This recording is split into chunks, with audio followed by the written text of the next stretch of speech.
Hello friends, मेरा नाम राहुल जैन। आप सबका स्वागत है हमारे इस यूट्यूब चैनल पर। जी हाँ फ्रेंड्स, आज हम बात करने वाले हैं स्टार हेल्थ कंपनी का फैमिली हेल्थ ऑप्टिमा प्लान के बारे में, जो कि एक हाईएस्ट डिमांडिंग प्लान है अगर हम बात करें स्टार हेल्थ कंपनी की। जी हाँ फ्रेंड्स, आप इस वीडियो को एंड तक जरूर देखें, जिससे कि आपको family health optima plan star health का जो है उसकी कंप्लीट डिटेल आपको यहाँ पर मिल पाए। जी हाँ फ्रेंड्स, अगर आप हमारे इस यूट्यूब चैनल पर पहली बार आए हैं तो इस चैनल को सब्सक्राइब जरूर करें, जिससे कि आपको आने वाले टाइम पर इस तरीके की वीडियोस आप लोगों से मिस ना हो। दूसरा, आप हमारे इसको बेल आइकन को जरूर प्रेस करें, जिससे कि आपको नोटिफिकेशन भी मिल पाए। जी हाँ फ्रेंड्स, आज हम बात करते हैं इस प्लान की, स्टार्ट करते हैं।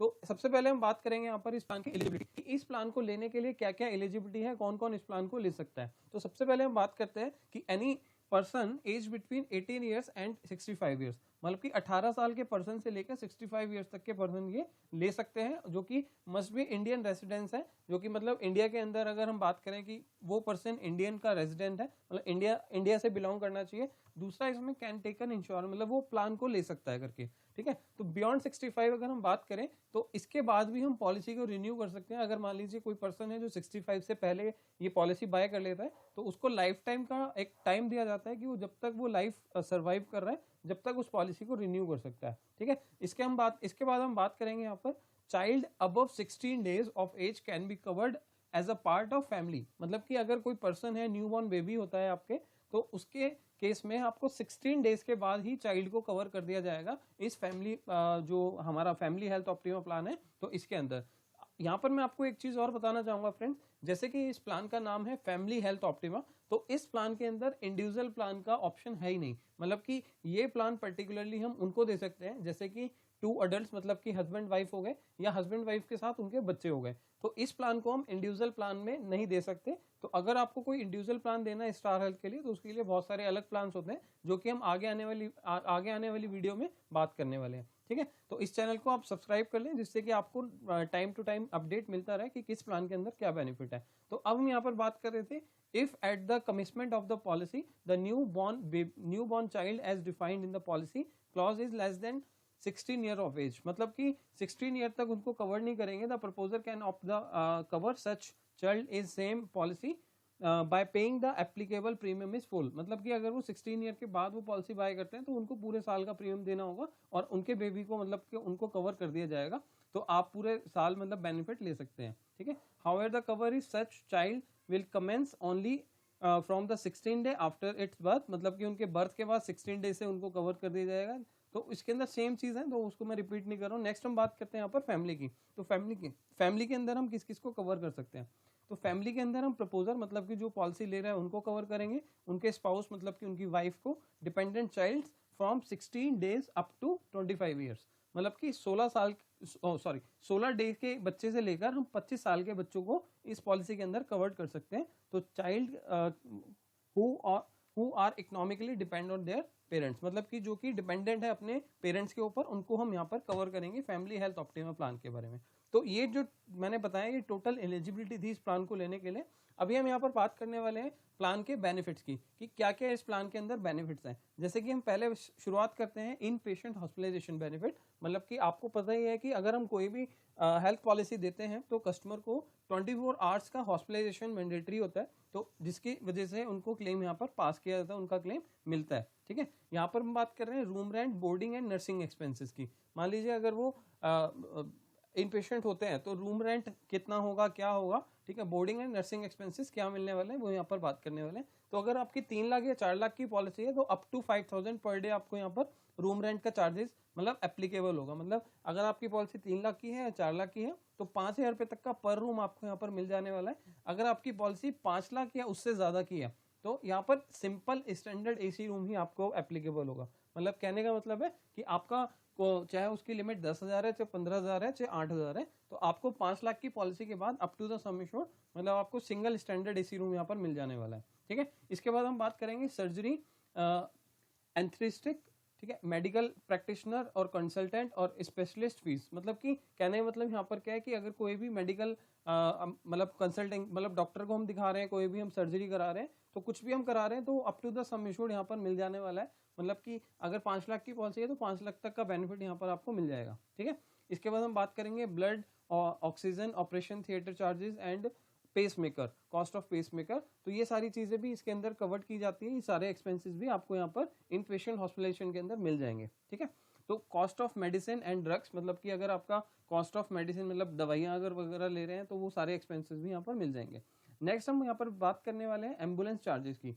एम्बुलेंस चार्जेस इसके अंदर कवर्ड है 750 रुपीज पर हॉस्पिटलाइजेशन, मतलब कि 750 रुपये एक बार अगर हम हॉस्पिटल में एडमिट होते हैं और एम्बुलेंस का यूज करते हैं तो 750 रुपीज पर हॉस्पिटलाइजेशन आपको मिलेगा, जो कि पूरे साल के अंदर हम 1500 मतलब कि 1500 रुपये तक का ही बेनिफिट ले सकते हैं। उससे ज्यादा बेनिफिट पूरे साल के अंदर नहीं मिलेगा अगर हम बात करें एम्बुलेंस चार्जेस की। ठीक है, नेक्स्ट हम यहाँ पर बात कर रहे हैं एयर एम्बुलेंस कवर की। Air ambulance cover up to 10% of the basic sum assured per policy year, मतलब कि अगर मान लीजिए मेरी पॉलिसी 5 लाख की है, ठीक है, तो 5 लाख की पॉलिसी में मेरे को 10% 50,000 रुपए तक का मेरे को एयर एम्बुलेंस का कवर मिल जाएगा। ठीक है, यहाँ पर नेक्स्ट लिखा हुआ है applicable for sum assured of 5 lakhs and above. अगर मेरी पॉलिसी 3 लाख की है, 4 लाख की है, उस पॉलिसी पे मेरे को एयर एम्बुलेंस कवर नहीं मिलेगा। लेकिन अगर मेरी पॉलिसी 5 लाख या 5 लाख से ज्यादा है तो मेरे को 10% का मतलब 10% ऑफ बेसिक सम एश्योर्ड का यहाँ पर मेरे को एम्बुलेंस कवर मिल जाने वाला है। मतलब मेरी अगर पॉलिसी मान लेते हैं एग्जांपल के लिए 10 लाख की है तो मेरे को 10% होता है 1 लाख, तो 1 लाख का मेरे को एम्बुलेंस कवर मिल जाएगा, जो कि हम पूरे साल में कभी भी ले सकते हैं। ठीक है, इसके बाद हम बात करेंगे यहाँ पर friends pre hospitalization medical expenses की। जैसे कि आप सभी को पता है कि जब भी अगर हम हॉस्पिटल में ट्रीटमेंट के लिए जाते हैं, एडमिट होते हैं, तो उससे पहले के कुछ खर्चे होते हैं और उसके बाद के कुछ खर्चे होते हैं। ठीक है, मतलब जैसे कि डॉक्टर फीस हो गई, जैसे कि हमने कोई रिपोर्ट्स कराई या फिर हमने कोई मेडिसिन या हमने ट्रीटमेंट कराया, तो वो सारे जो हमारे खर्चे होते हैं वो प्री एंड पोस्ट हॉस्पिटलाइजेशन में आते हैं। तो इसके अंदर कभी भी अगर हम हॉस्पिटल में ऐड होते हैं तो इस पॉलिसी के अंदर पर्टिकुलरली हम 60 डेज पहले के, मतलब कि प्री हॉस्पिटलाइजेशन 60 डेज हमारे कवर्ड है और पोस्ट हॉस्पिटलाइजेशन 90 डेज के यहाँ पर कवर किए जा रहे हैं। ठीक है, तो आपको ये देखना है कि 2 महीने पहले के और 3 महीने बाद तक के मेरे यहाँ पर बिल्स, यहाँ पर जो भी मेरे खर्चे हैं रिलेटेड टू माई डिजीज, तो वो यहाँ पर सब चीज कवर कर दी जा रही है। ठीक है, इसके बाद हम यहाँ पर बात करने वाले हैं प्री एग्जिस्टेंट डिजीज। दोस्तों यहाँ पर आप देखेंगे pre existent disease covered after 48 months के बाद आपको यहाँ पर कवर्ड की जा रही है प्री एग्जिस्टेंट डिजीज। मतलब कि मान लेते हैं जब आप पॉलिसी बाय करते हैं तो पॉलिसी बाय करते हुए आपने मान लो आपने एक कंपनी को डिक्लेरेशन दिया या कंपनी को जो आपका प्रपोजल फॉर्म होता है उसमें आपने बताया कि मेरे को ये बीमारी पर्टिकुलर 5 साल से है, 10 साल से है या 1 साल से है, या मैंने इसका ऑपरेशन कराया हुआ है, तो उस पर्टिकुलर बीमारी का, उस पर्टिकुलर जो आपने ऑपरेशन कराया उस पर्टिकुलर चीज का आपको कंपनी यहाँ पर कवर कब से दे रही है? 48 मंथ्स के बाद, मतलब कि 4 साल के बाद यहाँ पर आपको प्री एग्जिस्टेंट डिजीज का कवर का बेनिफिट मिलने वाला है। लेट्स से मैं आपको एग्जांपल के तौर पे बताता हूँ। अगर मान लीजिए किसी कस्टमर को या आपको मान लीजिए किसी को 3 साल पहले या 2 साल पहले कोई स्टोन का ट्रीटमेंट हुआ था या कैटरेक्ट का ट्रीटमेंट हुआ था, तो कंपनी क्या कहेगी कि आपको हम पॉलिसी दे रहे हैं बट वो पर्टिकुलर, मान लो आपने कैटरेक्ट का ऑपरेशन कराया था तो हम 4 साल से पहले आपको कैटरेक्ट का ट्रीटमेंट का बेनिफिट नहीं देने वाले, या फिर हमने आपको स्टोन का आपने ट्रीटमेंट कराया था पहले तो स्टोन का बेनिफिट हम आपको 4 साल के पहले नहीं देंगे।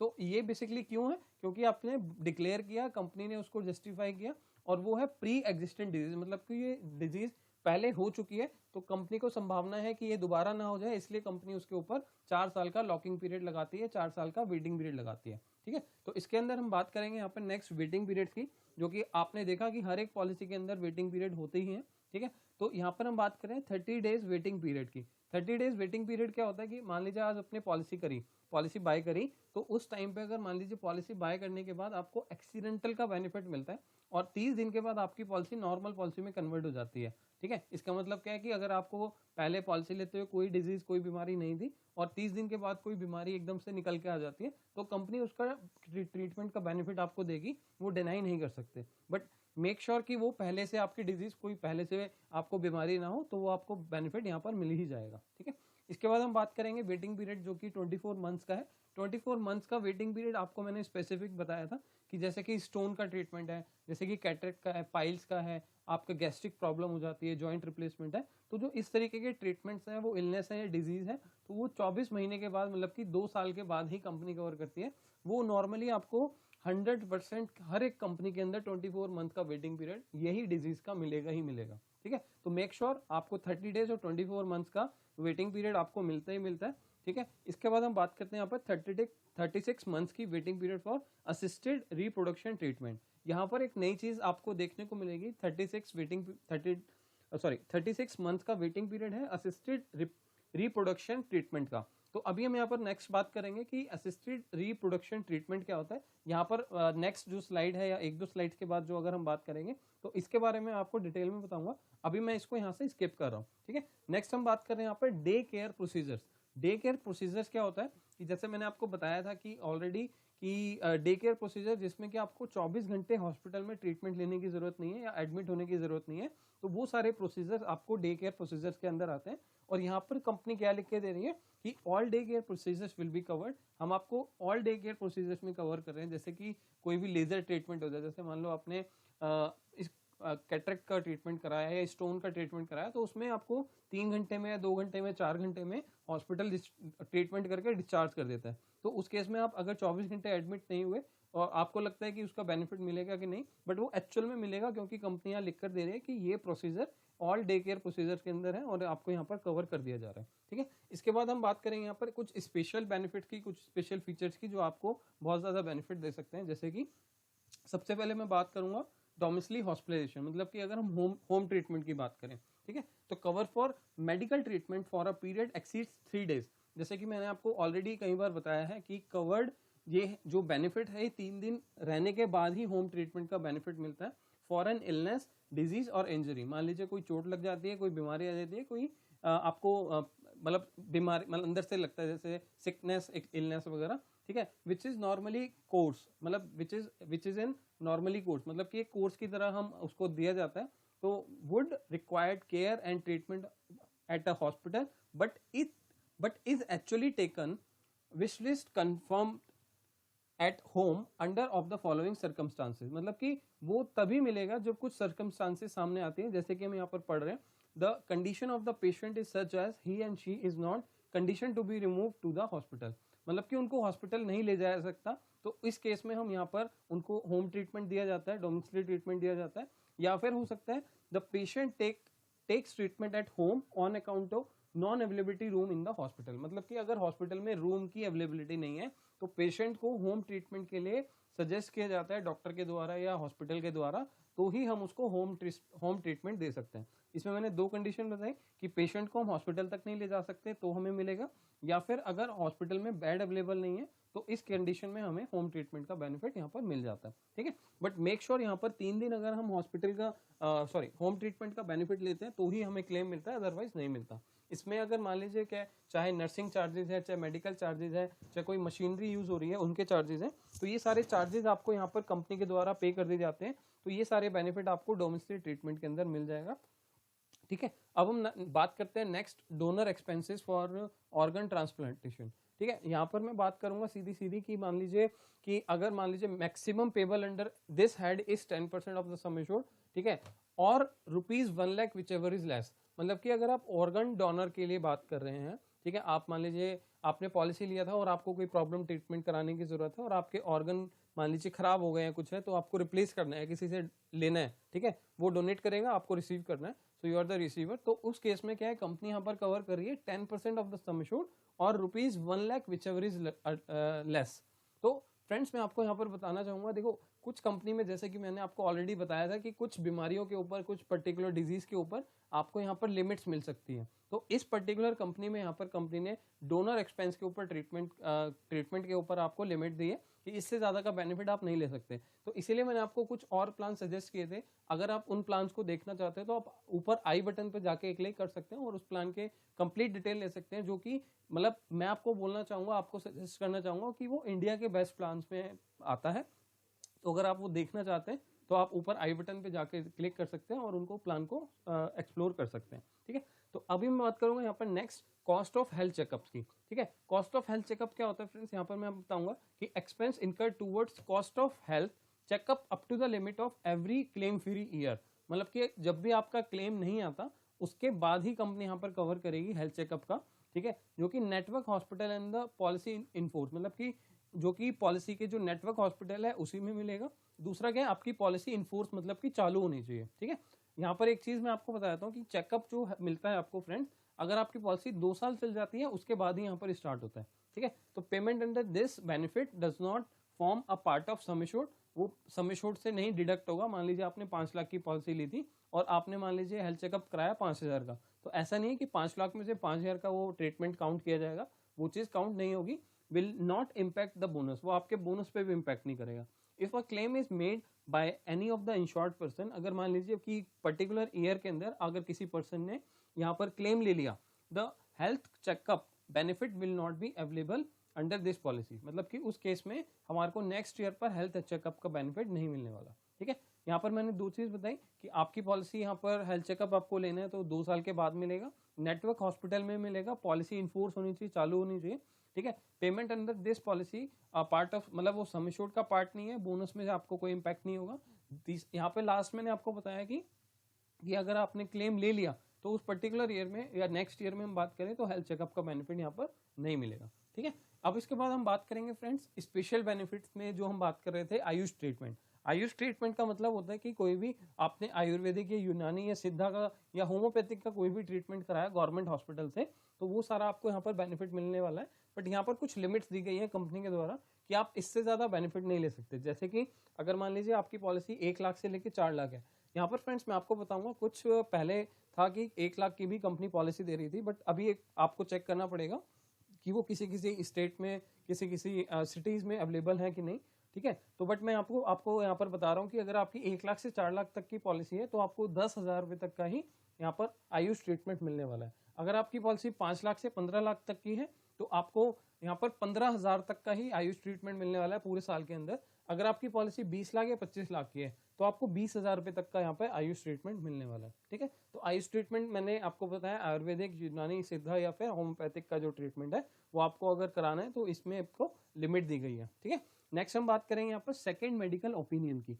जैसे कि आपको मैंने ऑलरेडी बताया है कुछ पहले भी वीडियोज में कि an insured person is facilitating, sorry अगर मान लीजिए आपने किसी डॉक्टर से, मान लीजिए किसी पर्सन को कोई क्रिटिकल इलनेस हो जाता है, तो उस क्रिटिकल इलनेस को आपने अगर मान लीजिए दोबारा से सेकंड ओपिनियन लेना है तो आप कंपनी में आके कंपनी के मेल पर आप डॉक्यूमेंट भेज सकते हैं। कंपनी के जो एक्सपर्ट डॉक्टर्स हैं वो आपको सेकंड ओपिनियन देंगे कि इस पर्टिकुलर क्रिटिकल इलनेस का कौन से हॉस्पिटल में बेस्ट इलाज है और कितने कॉस्ट में हो सकता है। तो वो बेसिकली आपको एक सजेशन दे देते हैं और इसका कब तक क्या इलाज हो सकता है। अगर उनके हाथ में होगा तो आपको बेस्ट सेकेंड मेडिकल ओपिनियन देंगे जो कि कंपनी की तरफ से फ्री ऑफ कॉस्ट होता है, जो कि आप साल में एक बार ले सकते हैं। ठीक है, नेक्स्ट मैं आपको बात करूंगा यहाँ पर, जो मैंने आपको बताया था कि 36 मंथ का जो वेटिंग पीरियड है आपका, ठीक है, उस वेटिंग पीरियड की मैं बात कर रहा हूँ यहाँ पर असिस्टेड रिप्रोडक्शन ट्रीटमेंट। यहाँ पर मैं फ्रेंड्स बात करूंगा उन लेडीज के लिए या उन फैमिलीज के लिए जिनके बेबीज नहीं होते या उनके बेबीज होने में प्रॉब्लम होती है। ठीक है, तो यहाँ पर कंपनी ने इस पर्टिकुलर इसी कंपनी में या इसी प्रोडक्ट में आपको यहाँ पर बेनिफिट मिल रहा है। The company will reimburse medical expenses incurred on assisted reproduction treatment. यहाँ पर मैं थोड़ा सा स्लो समझाना चाहूंगा, स्लो बताना चाहूंगा, बिकॉज ये एक थोड़ा सा यूनिक बेनिफिट है। ठीक है, तो रिम्बर्स, यहाँ पर आपको रिम्बर्समेंट मिलेगा। पहली चीज तो आपको ये जाननी है कि यहाँ पर आपको कैशलेस ट्रीटमेंट नहीं मिलेगा। ठीक है, कैशलेस होता है कि आपको कंपनी से डायरेक्ट हॉस्पिटल को बिल चला जाता है। रिइंबर्समेंट का मतलब होता है कि आपने पेमेंट किया और आपने पेमेंट करने के बाद कंपनी में बिल जमा किए तो कंपनी आपको पैसा वापस करती है, दैट इज कॉल्ड रिइंबर्समेंट। ठीक है, तो असिस्टेड रिप्रोडक्शन ट्रीटमेंट का मतलब है कि where indicated for the subfertility subject to, मतलब कि अगर उनको बेबी नहीं हो रहा है या बेबी होने में प्रॉब्लम हो रही है तो कंपनी ने बेनिफिट दिया है। तो यहाँ पर क्या है, a waiting period of 36 month from the date of its first inception of this policy. मतलब आज आपने अगर पॉलिसी लिया है तो आज से 36 मंथ पूरा होना चाहिए, तभी ये पॉलिसी का बेनिफिट, यही जो बेनिफिट है आपको मिल पाएगा। ठीक है, तो company with the company for the insured person, ठीक है, वो इंश्योर्ड होना चाहिए 36 मंथ से। ठीक है, वो पर्टिकुलर पर्सन जिसके लिए हम ट्रीटमेंट ले रहे हैं वो 36 मतलब 3 साल कवर्ड होना चाहिए पॉलिसी के अंदर, तभी ये बेनिफिट मिलने वाला है। ठीक है, नेक्स्ट हम यहाँ पर बात करें the maximum liability of the company for such treatment shall be limited to 1 lakh rupees. यहाँ पर अगर मान लीजिए फॉर सम एश्योर्ड 5 लाख, अगर आपकी पॉलिसी 5 लाख की है तो आपको 1 लाख का ट्रीटमेंट मिलेगा। अगर आपकी पॉलिसी 5 लाख से कम है तो कंपनी यहाँ पर एप्लीकेबल नहीं कर रही है इस बेनिफिट को। तो मेक श्योर आपकी पॉलिसी अगर 5 लाख की है तो आप 1 लाख रुपए तक का मैक्सिमम बेनिफिट मैक्सिमम लाइबिलिटी का बेनिफिट ले सकते हैं। एंड अगर आपने 2 लाख रुपए का बेनिफिट लेना है तो मेक श्योर आपकी पॉलिसी 10 लाख रुपए हो। अगर मान लीजिए आपकी पॉलिसी 10 लाख की है तो आपको मैक्सिमम 2 लाख का बेनिफिट मिलेगा, और अगर आपकी पॉलिसी 5 लाख की है तो मैक्सिमम 1 लाख का 1 साल मतलब 1 लाख रुपए का बेनिफिट आपको यहाँ पर मिलने वाला है। And above for every block of 36 month and payable on renewal. ठीक है। मतलब कि अगर आपको दोबारा से ये 1-1 लाख रुपए या 2-2 लाख रुपए का बेनिफिट लेना है तो 1 लाख का आपने मान लीजिए 3 साल के बाद ले लिया, अगर दोबारा आपको इस तरीके की जरूरत पड़ रही है तो 3 साल और पॉलिसी चलेगी, उसके बाद ही कंपनी यहाँ पर दोबारा ये बेनिफिट को एप्लीकेबल करने वाली है। ठीक है, तो मेक श्योर कि अगर आपको ये बेनिफिट लेना है तो यहाँ पर आपको रिम्बर्समेंट मिलेगा और 36 मंथ के बाद मिलेगा। ठीक है, फॉर द, अब मैं नेक्स्ट बात करूंगा यहाँ पर, for the purpose of claiming under this benefit in patient treatment is not mandatory. यहाँ पर मतलब कि 24 घंटे हॉस्पिटल में एडमिट होने की भी जरूरत नहीं है, कंपनी इसका बेनिफिट फिर भी आपको दे देगी। ठीक है, automatic restoration of basic sum assured recharge benefit shall not be applicable for the benefit. मतलब कि अब यहाँ पर आपको रिचार्ज बेनिफिट का कोई फायदा नहीं मिलने वाला। ऑटोमेटिक रिस्टोर जो होता है वो इस पॉलिसी के अंदर मैं जैसे आपको बात करूंगा तो बेसिक सम एश्योर्ड का वो भी यहाँ पर आपको बेनिफिट नहीं होने वाला है। ठीक है, ये मैंने आपको बताया। इसके बाद हम बात करेंगे automatic restoration of some assured. मतलब कि जैसे कि अगर हम पॉलिसी ले लेते हैं तो पॉलिसी होने के बाद हमें क्या एक्स्ट्रा बेनिफिट कंपनी यहाँ पर दे रही है। ठीक है, there shall be automatic restoration of basic sum assured immediately upon exhaustion of the limit of coverage which has been defined during the policy period। मतलब कहने का यहाँ पर सीधा सीधा ये है कि अगर आपको ऑटोमेटिक का रिस्टोरेशन बेनिफिट लेना है तो पहला जो आपका जो सम एश्योर्ड था वो पूरा का पूरा एग्जॉस्ट होना चाहिए। मतलब कि अगर 5 लाख की पॉलिसी थी, 5 लाख अगर पूरा का पूरा आपका कंज्यूम हो गया, एग्जॉस्ट हो गया, तो ही आपको रिस्टोरेशन बेनिफिट दिया जाएगा। रिस्टोरेशन बेनिफिट क्या है? Such automatic restoration is applicable 3 times at 100% each time. मतलब कि कंपनी आपको 3 बार दे रही है जो कि 100% दे रही है ईच टाइम।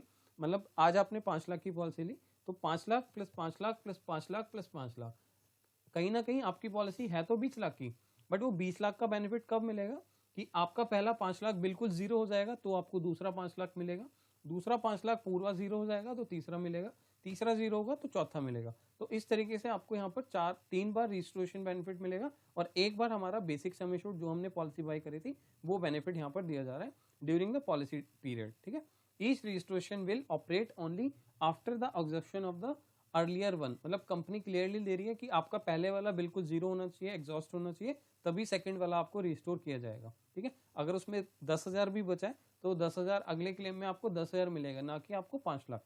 ठीक है, तो it is made clear that such restoration sum assured can be utilized only for illness disease unrelated to the illness disease for which claim were made। मतलब उन claims के लिए ही मिलेगा जो कि आपको कंपनी यहाँ पर दे रही है। ठीक है, the unutilization restore such as cannot be carried forward। वो जो रिस्टोरेशन आपका बचेगा वो अगले साल में कैरी फॉरवर्ड नहीं होगा। तो मेक श्योर जो अगर आप क्लेम लेते हैं तो इसी साल में मिलेगा, नेक्स्ट ईयर में वो कैरी फॉरवर्ड नहीं होगा। ठीक है, note automatic restoration of basic sum assured is applicable only for sum assured option of 3 lakh and above. अगर 3 लाख या 3 लाख से ज्यादा की पॉलिसी ले रहे हैं तो ही आपको ये बेनिफिट मिलने वाला है, अदरवाइज ये बेनिफिट यहाँ पर नहीं मिलने वाला है। तो जो फ्रेंड्स अभी हम बात करिए ये सारे हमारे स्पेशल बेनिफिट्स थे। मैं मानता हूँ कि ये वीडियो शायद थोड़ा लंबी जा रही है, बट अगर आप कंप्लीट इन्फॉर्मेशन लेंगे तो आप आगे अपने क्लाइंट्स को या आपके लिए वो बेनिफिशियल हो सकती है।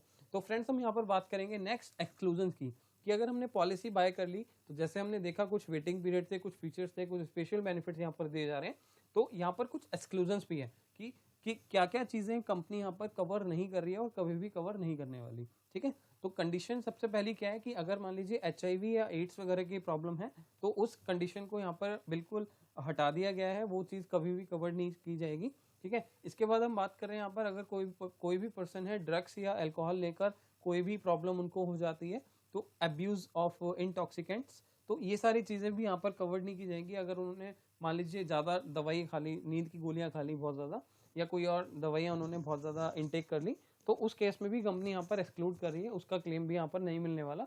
या फिर अल्कोहल बहुत ज़्यादा ड्रिंक करते हैं या ड्रिंक करते हुए ड्राइव करी थी, तो इस तरीके की चीज़ें यहाँ पर कवर नहीं करी जाती। अगर कंपनी को पता लगता है तो कंपनी 1 मिनट के अंदर आपकी पॉलिसी टर्मिनेट भी कर देगी, और टर्मिनेट करने के साथ साथ आपका पैसा फोरफिट हो जाएगा और क्लेम भी नहीं मिलेगा। ठीक है, तो मेक श्योर कि ये सारी चीज़ें आपके साथ ना हो। ठीक है, इसके बाद हम बात करेंगे एबनॉर्मलिटी। ठीक है, अगर मान लीजिए कोई मेंटली डिसऑर्डर पर्सन है या मेंटली डिसऑर्डर हो जाता है बाद में, तो कंपनी उसको भी कवर नहीं कर रही है, उसको भी एक्सक्लूड कर रहे हैं, तो वो सारी चीज़ें या वो सारे डिफेक्ट्स भी आपको नहीं मिलने वाले।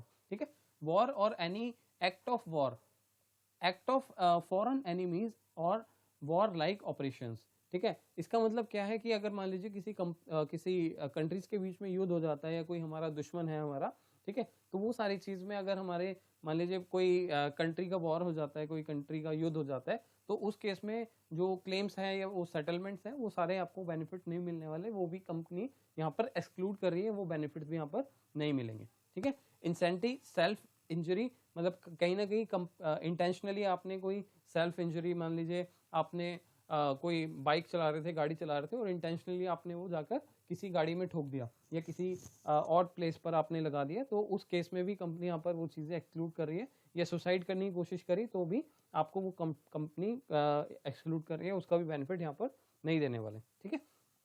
Any insured person attempting to commit a breach of law with criminal intent, मतलब कहने का यहाँ पर है कि अगर आपने कोई कानूनी लॉ तोड़ा है या कानूनी कार्यवाही में अगर आप फंस गए हैं, क्रिमिनल एक्टिविटी में अगर आप आ गए, तो कंपनी उसका भी कोई क्लेम नहीं देगी। कोई मारपिटाई हो गई या मान लीजिए किसी के साथ आप लड़ने लगे या फिर कुछ प्रॉब्लम हुई, तो वो सारे जो अगर आप उस केस में अगर आपको मेडिकल बहुत ज़्यादा चोट लग जाती है, कुछ होता है, तो वो सारी चीज़ें यहाँ पर कंपनी कवर नहीं कर रही है। तो मेक श्योर आप ब्रीच ऑफ लॉ मतलब कि इन सब चीज़ों में ना पड़े जिससे कि आपको कंपनी यहाँ पर बेनिफिट ना दे। ठीक है। तो ये सारे एक्सक्लूजन्स थे। इसके अलावा अगर आपको और भी एक्सक्लूजन्स हैं जैसे, तो अगर उसके बारे में आपको जानना है तो आप हमारे जो वीडियो का डिस्क्रिप्शन है वहाँ पर जाके, इसका प्लान ब्रोशर है, वहाँ पर जाके इसका एक्सक्लूजन्स, कंप्लीट एक्सक्लूजन्स चार्ट आप देख सकते हैं क्या क्या और इसके अंदर कवर्ड है। ठीक है। तो थैंक यू दोस्तों, अगर आपको हमारी वीडियो अच्छी लगी हो तो आप इस वीडियो को ज़रूर से लाइक करें और इसको शेयर करना ना भूलें और अपने फ्रेंड्स फैमिली के साथ इसको शेयर करें और हमारे इस चैनल को सब्सक्राइब करें। Thank you so much.